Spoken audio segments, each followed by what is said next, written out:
Well, if you saw my TikTok, yeah, I make TikTok. Actually, that wasn't even a TikTok. If you saw my short in YouTube, because I like YouTube better than TikTok, you would have saw that I'm working on this.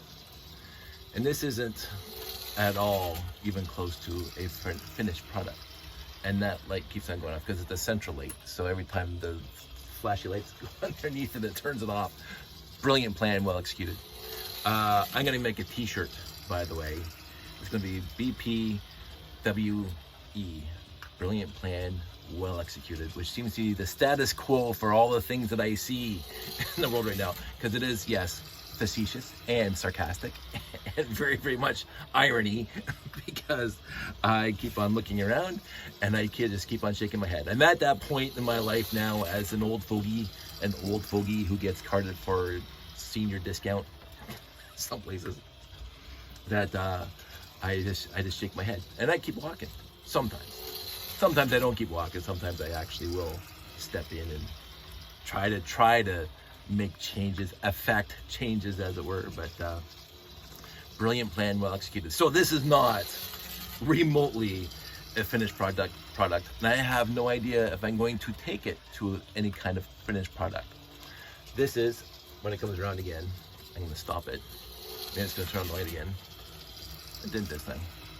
So I'm going to stop that, turn on that light because it's dark over there.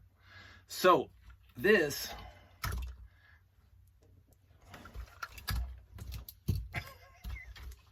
there we go. This is a 100% unmodified brick-built monorail train. So what it uses is the monorail motor, these things, where I take these things off, the clippies off, connectors off. It does not use, it's over here. That's where they're all sitting. It does not use these things at all, so no monorail base plates in use in this thing at all. Because what I have noticed, and I can show you this right here,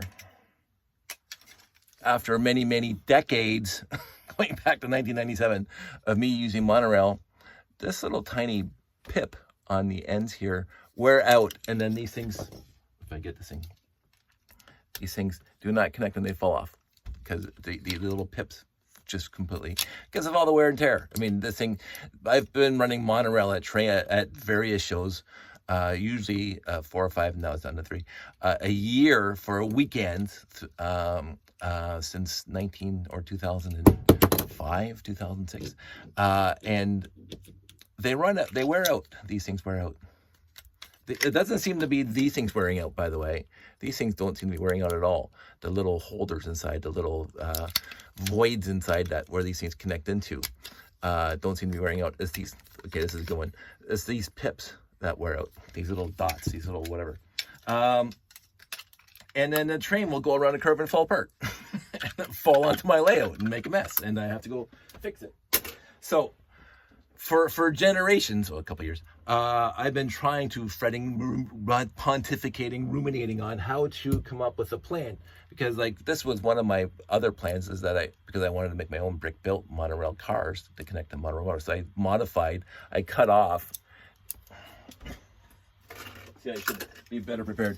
I cut off the back part here, took a Dremel right between those 2 rows of studs, and I made these things, which is great because then I can make whatever size I want for a monorail car. And if you look at my layout, with the 4 or 5 sometimes monorails moving around, they're not using these. I think I only have one that uses these. And I said, I don't mind these, they're fantastic, but they're they're limiting, and I want to be unlimited what I want to do. So this was a solution I came up with years ago, which is, hackery. You're modifying Lego parts. Yes, I modified Lego parts, but not as much as people keep on thinking I modify Lego parts, but I have obviously modified Lego parts in the past, and I'm okay with that. But I honestly do try to come up with a brick-built solution, which means no modified parts. So this has been pontificated in my head, roaming around, rattling around, just kind of grazing in the sun around for many years as to how I can make a 100% brick-built monorail. with no modifications and without using this. This was the criteria to eliminate these, to eliminate this connector here, and to eliminate these connectors here, because they wear out, to eliminate these two connectors and come up with a solution. And it's not perfect. Again, this is not the finished product, but this is what I came up with. And of course I had to do with Blacktron. Just because, honestly, it's because the Renegade was here and I got that in a lot last year, and I decided to, since it was here and since I wanted a monorail train made for Blacktron, again, my homage, shall we say, my homage to one of my favorite displays of all time, which I never got to see in person, but literally one of my most favorite displays of all time, the Blacktron Intelligence Agency. Go on YouTube, look it up, Blacktron Intelligence Agency. My friend Joe Mino made the video, but I can't remember who built it, and it was at one of the Brick Fests from years ago or whatever show it was, and it was, what I saw in the video was spectacular. Now, there was a variety of different videos across a bunch of different years. I think the first year was smaller, the second year was expanded, the third year, I think he took up 40 tables or something like that. It was absolutely gorgeous. Anyway, the Blacktron Intelligence Agency, one of my favorite builds, and I never met the guy. And this is decades ago. This is the early 2000s or mid 2000s when that came out. But anyway, so this is my homage to that one. Fantastic, because he had his own monorail going around the Blacktron Intelligence Station. He had a brick-built monorail. Well, he used the base plates. He used these things. It was kind of ish like the 6990, except made in Blacktron colors, except slightly modified. It used these canopies here, which is fantastic, because again, this is just like the same canopies that they used in 6990, except this is trans yellow, much better than the trans dark blue, which is okay for Futuron, but you know, I like Futuron. So he had his own monorail going around, and that's what, again, was a very much a huge impetus for me, an inspiration for me, shall we say, to do my layout. Now, again, my layout is just a pale comparison to the Blacktron Intelligence Agency at the end state, or even at the beginning state, but I'm okay with that, because my layout's exactly the way I want it. Easy to set up, because again, I remember reading the notes on the Blacktron Intelligence Agency where he had to get onto the convention floor before anybody else, and he had dozens and dozens and dozens of custom-made cardboard boxes to transport it, and it took him like days to get the whole thing set up, because I know how long it takes to set up monorail first of all, but then you're putting out all the base plates, all the buildings, you're populating everything. And I said, I'm not doing that anymore. I've done that. And again, our biggest layout, Jeff and my biggest layout, was 10 feet or 7.5 feet, I think it was maybe 10 feet by 18 feet, which is big, and it took us a long time to set up. That one was not nearly as long as the square, the 12.5 by 12.5, which is over 144 square feet. That one took, we were setting up the day of that we got there before, the day before the show, we were setting up during the convention hours. And then we took it down the next day. One of my favorite layouts, ad hoc layouts that we ever did was the square. But it was complicated. I think we had 6 or 7 different separate loops that all interconnected, whatever. But I know what it takes to set up a monorail layout, especially of one that's vastly big. It was huge, it was beautiful. I gotta do my been picking on him all day. So I know what it's like, and again, at the best of times, at the peak of our ad hoc layouts, it was not as fantastically integrated as the Blacktron Intelligence Agency. Like that, it was a chef's kiss. But anyway, enough kissing up to that. So it inspired me. So this is my homage. I needed to do this. It's got to be Blacktron. And I wanted multiple cars, not just the one on the front, one on the back, which is what you normally get. Look at this thing. Come back over here. Pull these pieces off. Not the motor, this one. Because for the 3 sets of monorail that actually came out, the 3 sets that actually had monorail, not just a monorail track, but there were 3 sets. There was the 6399, I think it's the airport shuttle, the 6990, the first one, 1987, bought it off the shelf for $150. I was 20. And then the 6991, which is the Unitron set. But this is what you got. You got a motor, and you got 2 monorail base plates with the bogies, which are now off because they're over here. And this is the extent that they ever publicly made the extent of the monorail. They had plans, and I saw the plans, which they didn't go with, but somebody had released the templates or the copyrights or the whatever, the engineering drawings of a bogie that would be between this one and the next one. And so they had ideas that they could expand this into multiple cars instead of just 2, although 2 is multiple, but more than 2. But the public sets that you could buy, this was it. This was the extent of the monorail. This is the coveted parts of the monorail, the track too, obviously, but the motor and the base plates. And the bogies, by the way, those are stupid expensive, and I'm not buying any more. I have enough. I would like more, but I have enough for my needs. But the issue is that multiple cars. Now, if you see my layout, see, I have one car that has like 15 little subcars. My monorail Tron has, at one point, had 15 little subcars, and they're all 6x6, and they're all connected together. They're all daisy chained together, and I love it. I think it's one of my cutest little things I ever built, and it was pretty simple, 6x6 with these guys on top, like the walker that came out in the classic space.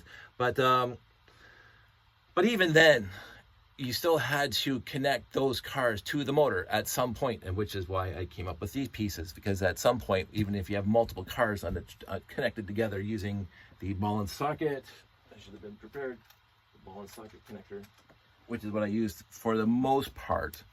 I use this connector to connect all the cars together. This does not connect to this. It does not at all connect to this, and so therefore you need this little connector in order to connect to the motor until today. Don, don, don. And the angel sang la. So to make it as simple as possible, because I'm a simple man, to make it as simple as possible, the ball and socket there. So I'm going to take each one of these things apart. I'm going to turn this thing off so I'm not wasting my battery. Take these things up, because again, it was Blacktron. Yay. And then I was trying to, but I said screw it for the video. I was trying to make the battery box look like this, the battery box itself, because I brought out my pieces and everything. So I was going to build a battery box connector like this. See, this is the lazy ass that I am. This is my Blacktron battery box connector holder. Ooh, look how complicated it is. 1, 2, 3, 4, 5 extra pieces.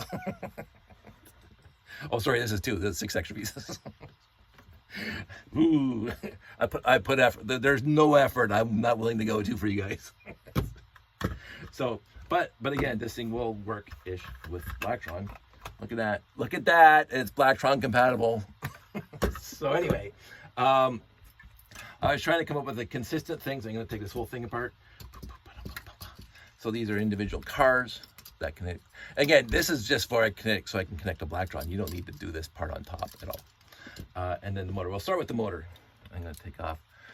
Actually, I'm not. So this is the motor. The standard motor is inside. You can see the white inside. And how am I going to do this? Okay, I'm going to take off the cowling here somehow. Yeah, so I'm just going to take this off. So let's get down to it. So this is it, and this is the best I could come up with. So I tried both options of the 1x2 plate with the studs on the side that fold down and fold up. This one folds up, so you got the studs, and the studs that are on the vertical are up. So it's like this piece here, right? So that L bracket there. You can get the ones where these studs come down. When I did that, I had to bring out this farther, and then the studs would come down and go back in underneath this, because you can see there's a little gap there, and it would leave a bigger gap right there. And that, just zoom in, there's like a little tiny gap right there. So this is the best way I could find to keep the ball and socket as close to the monorail motor as possible. Now you can put the 2x2. I already have one on it. Right here. You can put the 2x2 ball socket on there, and it'll stick farther out. I mean, it would. I don't know if that's going to cause consequences. I really don't know. I used the 1x2, by the way, because somebody pointed out that they did release the 1x2. A good friend of this channel, when I was talking about this, they released the 1x2. I used the 1x4 here, because the 1x2 does not have the length of the ball socket connected to the 1x4 brick. The 1x2, the ball itself is closer to the plate, and I didn't have enough clearance when I put the shroud on. When it's sitting like this, it's perfect, because I'll show you. Not that one. This is me, by the way, leaping into the 21st century. Instead of using this guy, I use this guy. So this is my effort to use modern bricks, which who cares? So when you put it on here, you want the ability to go up and down, right? So you want that ability. When I put my shroud on, it goes this way. On the, oh, maybe it was, no, I can't remember what goes on now. It would interfere at the bottom. Oh, this is upside down, that's why it's not working. Especially when I put this thing here would interfere with my little plates that I had there. So I said, so I wanted the this is the problem with this thing. This thing always pops off. I put that there. If this thing is closer, then it hits. If it's farther out, then it hits more. Or, I mean, sorry, if it's closer, it hits whatever you built on top of this. So anyway, I use the 1x4 the ball and socket piece, which puts the ball farther out. Fantastic. And that's it. So there is this little tiny lower spot because the wheel sets are here. So this is lower, and the little gray 1x2 fits right into the bottom of that. So there's no vertical movement. So this thing can't pop off that way. The only thing is that it can come off that way. And so I am trying to come up with a way to attach. I'm trying to find a way to attach this side to this side nicely. I had something, you saw my last video, I had something that was mostly okay, but right now the studs have enough friction to hold this thing on when it's going around. So the ball on each end connect to the socket over here on the back here, and then you have the wheel set. Now I realized after all these years of building Lego monorail brick built cars, that is almost imperative, especially if you get longer, that the wheel that's on the actual thing, like you can see this thing, let me pull this off. The wheel set connects to here and it goes underneath here, but this is a long wheel set. If you put it in the middle, it's floppy. So you need the weight on the ball and socket, and you need this thing to be at the free end, as we want to say, at the free end. So you have to play with it. That's why I use the Technic. Oh, sorry, you can't see it. The Technic 2x8 with the holes, so you can play with exactly where you want the bogey to be. This is where I found out it worked the best. Farther back, it gets floppy. It becomes front heavy. And so you got the socket there, and you got another ball joint up there, right? Other than that, it's pretty straightforward. You can see it's just like that all the way through. It gives you 4 by 10, 11, 12, 13, 14 to build on. Now, what I was experimenting with is that I did it in sets of 4 studs more. So you can take this out, and this would be a 1x6 plate instead of a 1x10 plate. And then you can take this one out and be like right there. So you can have like a 6 long, an 8 long, a 12 long, blah, blah, blah. You can make this as long as you want. The issue there is the longer you make it, the more problems you're going to have with the ramp, because the bottom will scrape on the ramp and then you'll get derailed. So you can't make it indefinitely long. You can't make it 32 or 48. Monorail car that's 32 studs long or 48 studs long. I made them 6 long, it works perfect. The shorter you make them, the more you have to, every alternate vehicle, instead of these connectors, you'd have to use the vertical, do I have one really quick? I do not. Close to me. You have to use a vertical hinge because it'll be flopping over. Even when I was running this one, the one in the car would always just kind of like just a little bit on the way down of the slope. It would try to tip over. So I realized that, and it does make me happy. So c'est la vie. I'm gonna put this thing all back together.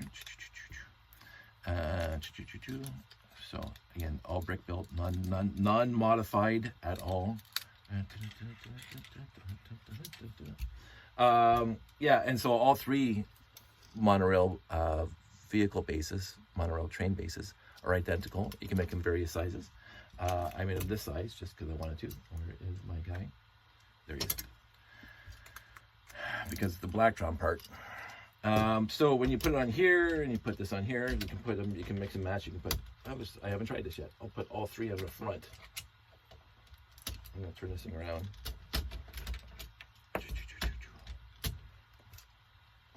I have no idea how well this is gonna work. This is me on the fly. Because again,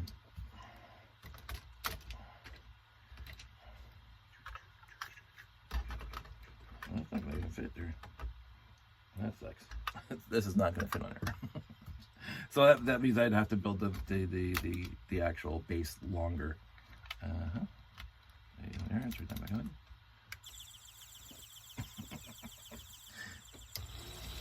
Let's see if this works. It falls off. And it comes down. It's always the ramps that screw me up. No, that works perfect. So you can make as many as you want. The limiting factor that I've noticed is the bogies, because bogies are stupid expensive on the brick links and anywhere else. The bogies, the wheel sets. But other than that, you do not need this at all now. You don't need it, and you don't have to modify bricks at all. And you can even use these, but then you would connect basically the next one here, like that. Right, so you can connect this to the motor, and then this have your other vehicles up front, and use this thing as a intermediary between the motor and the rest of your train. So you can have more than 2 monorail train parts, or cabooses, or whatever. So I will say this: I don't know how much more effort I'm going to put into this, but I'm happy I did it. And I'm happy that it's working. I'm gonna turn that off because it's slightly annoying. And and again, it has been on my mind for many. Put all these back in here, just because I can. Yeah. So